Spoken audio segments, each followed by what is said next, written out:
दूर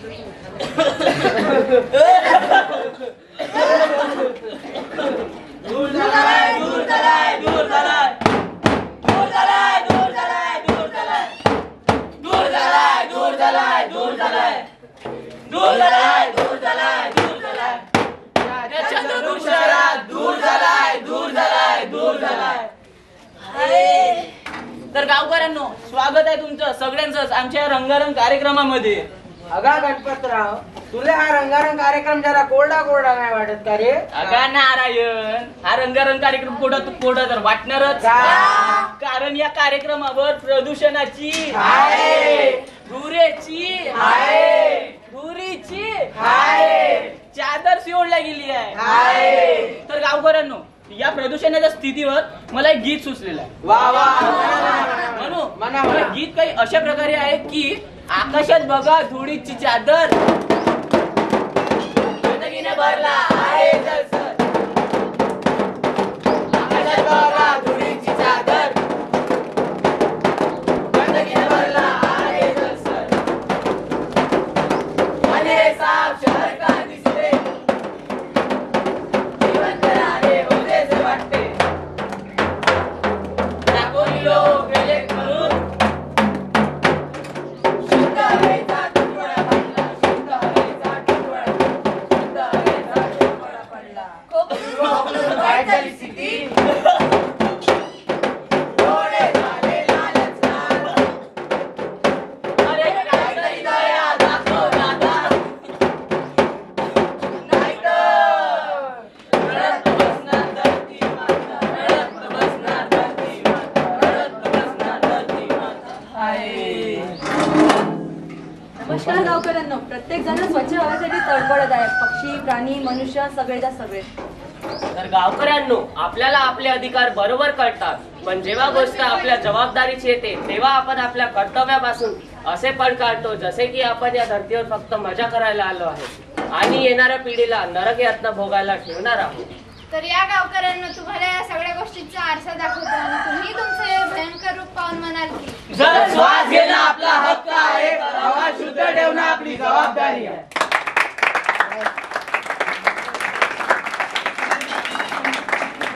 अरे रामू दादा आला रे? अरे एक मस्त मसाल्याला पान देऊन दे रे. अरे हो देतो. तोपर्यंत सिगरेट तरी दे. हो देतो देतो. एक घे. अरे गाड्याच्या आयच्या पुढे गाड्या बाई डोकं दिमाग खराब करून ठेवलं. इकडे फॅक्टरीचं प्रदूषण, इकडे गाड्याचं प्रदूषण रे.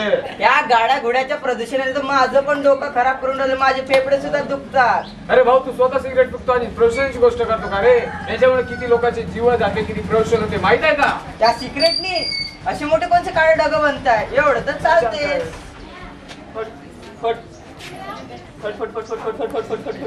कंटाळा आहे मला जीवनाशी. नुसती चूल फुंकून फुंकून माझा तर श्वासच अडकलाय आणि या माणसाच्या फटफटीने तर आकाशात काळे ढग बनत आहे. काय हो, तुम्हाला फटफटी दुरुस्त नाही करतायत? काय म्हणली तू? तुम्हाला फटफटी दुरुस्त नाही करतायत? फटफटी दुरुस्त नाही करतायत. मोठी आली तिथं. अशा कोणत्या दूर करते माझी फटफटी? एवढं तर चालतेच. आजा तिथं लालकुंजी किन वगैरे नाही ठेवून गेलता की बापू जे वाटलं तेव्हा वापर जेव्हा म्हणून. नाही, त्यानं वावरात पैशाची झाडं लावली होते का बापू जेव्हा वाटलं तेव्हा वापर जेव्हा म्हणून. एवढं चालते. हो बिल्डर साहेब, एका की बोला बोला. थोडे दिवस हे कंस्ट्रक्शनचे काम जरा बंद नाही ठेवू शकत का? नाही होऊ शकत. कारण या कंस्ट्रक्शनच्या कामाने लेबर लोकांची खोकलून वाईट स्थिती झाली आहे. कंस्ट्रक्शनचे काम बंद होऊ शकत नाही. काऊन? कारण हे काम देशाच्या विकासासाठी असतं. कशाच्या? देशाचा विकास. देशाचा विकास म्हणजे आपला विकास. एवढं तर चालते. हो एवढं तर चालतेच. हो एवढं तर चालतेच. फॅक्टरी मधून काढा दूर निघाला तरी चालतेच. कन्स्ट्रक्शन साइट वरूनही दूर निघाला तरी चालतेच. गाड्यांमधून दूर निघाला तरी चालतेच. हो लोकांनो, जर असंच चालत राहिलं तर आपण किती दिवस चालायचं? तर म्हणूनच गावकऱ्यांनो एक गोष्ट लक्षात ठेवा, जर श्वास घेणं आपला हक्क आहे तर हवा शुद्ध ठेवणं आपली जबाबदारी आहे. अरे या पोरांनी रिमोट पिटेला ठेवला. अरे इंडिया किती प्रदूषण आहे इंडियात. बघतो बरं न्यूज मध्ये काय आलास. नमस्कार गावकऱ्यांनो, आपल्या आता एक नवीन समोर बातमी आली आहे. आत्ताच एक नवीन बातमी समोर आली आहे. ते म्हणजे आपल्या गावातील शहरातील लोकांना एक नवीन बिमारी झाली. ते म्हणजे जसं चालतंय तसं चालू दे. चंद्रपूर शहर प्रदूषणाने अतिशय व्यापून गेलेलं. पक्षी, प्राणी, मनुष्य या सगळ्यांचेच हाल बेहाल होऊन गेलेले आहे. तर यावर उपाय काय सांगा? यावर उपाय काय? तर जसं चालत आहे तसं चालू दे. चंद्रपूर शहर, या चंद्रपूर शहरात सगळ्यात जास्त प्रदूषण आहे. अनेक फॅक्टऱ्या, सिमेंट कंपन्या आणि ऊर्जा केंद्र या सगळ्यांमुळे झालेल्या प्रदूषणाचा चंद्रपूर शहरात उच्चांक गाठला आहे. त्यांना विचारलं तर ते का उत्तर देणार? जसं चालतं तसं चालू दे. सिगारेट पिणाऱ्यांच्या संख्येत घट झाली असली तरी मात्र सिगारेटचा खप तेवढाच आहे. म्हणजे प्रदूषणाची वाढ तेवढीच आहे. पण यावर उपाय काय? जसं चालत आहे तसं चालू दे. या प्रदूषणामुळे तर दवाखान्यात गर्दीच भारी. कोणाच्या किडन्या फेल, कोणाच्या लिव्हर फेल. लोकांना विचारलं तर ते म्हणतात जसं चालतं तसं चालू दे.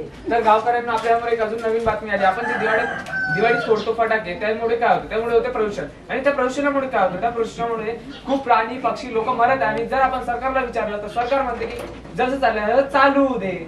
बाहेर कसं पडायचं? असंच प्रदूषण राहिलं तर बाहेर कसं पडायचं? देवाने हवा दिली, मनुष्याने खराब केली. यात प्राण्यांचा काय दोष? जसं चाललं आहे तसं चालू न देता यात बदल घडवून आणा आणि त्यात बदल घडवून आणण्यासाठी काही पावले उचलावीच लागतील. नमस्कार गावकऱ्यांना, मी एक सगळ्यांना तुम्हाला सांगते आणि तुम्ही हे सगळ्यांना सांगा की घराला हवेदार ठेवावं, त्याकरिता निसर्गाचे जतन करा. जागृत व्हा, जागृत व्हा. जागृत व्हा, जागृत व्हा.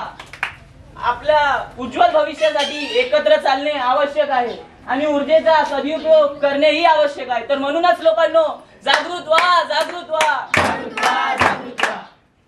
नवनवीन तंत्रज्ञानामुळे भारताचा विकास होत आहे. भारताच्या विकासात आपले कर्तव्य आहे. म्हणूनच म्हणतो जागृत व्हा, जागृत व्हा, जागृत व्हा, जागृत व्हा. वाहनांपासून होणाऱ्या प्रदूषणावर पायबंद घातला पाहिजे आणि या पृथ्वीला परत स्वर्ग बनवलं पाहिजे. म्हणूनच म्हणतो जागृत व्हा, जागृत व्हा, जागृत व्हा, जागृत व्हा. प्लास्टिकचा वापर बंद केला पाहिजे. पृथ्वीचं सौंदर्य वाढवलं पाहिजे. जागरूक व्हा, जागरूक व्हा, जागृत व्हा, जागृत व्हा. कचरा योग्य विल्हेवाट लावला पाहिजे आणि स्वच्छ शहर, सुंदर शहर बनवण्यात आपण योगदान दिलं पाहिजे. म्हणून म्हणतो जागरूक व्हा, जागरूक व्हा, जागृत व्हा, जागृत व्हा. आपल्या फुफ्फुसांना त्रास देऊ नका. धूम्रपान न स्वतः करा ना इतरांना करू द्या. म्हणूनच म्हणतो जागृत व्हा, जागृत व्हा, जागृत व्हा, जागृत व्हा. झाडे लावा, झाडे जगवा. झाडे लावा, झाडे जगवा. हा मंत्र अवलंबून संपूर्ण पृथ्वीला सुंदर बनविण्याचे आपले कर्तव्य मानले पाहिजे. म्हणूनच मी म्हणतो जागृत व्हा, जागृत व्हा, जागृत व्हा, जागृत व्हा. आणि या सर्व गोष्टी स्वतः शिकून इतरांनाही शिकवा. चंद्रपूर शहराला प्रदूषण मुक्त करा.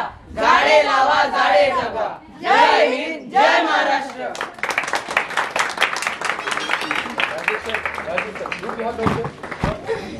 येऊन जातात या सगळेच येऊन जातात. हा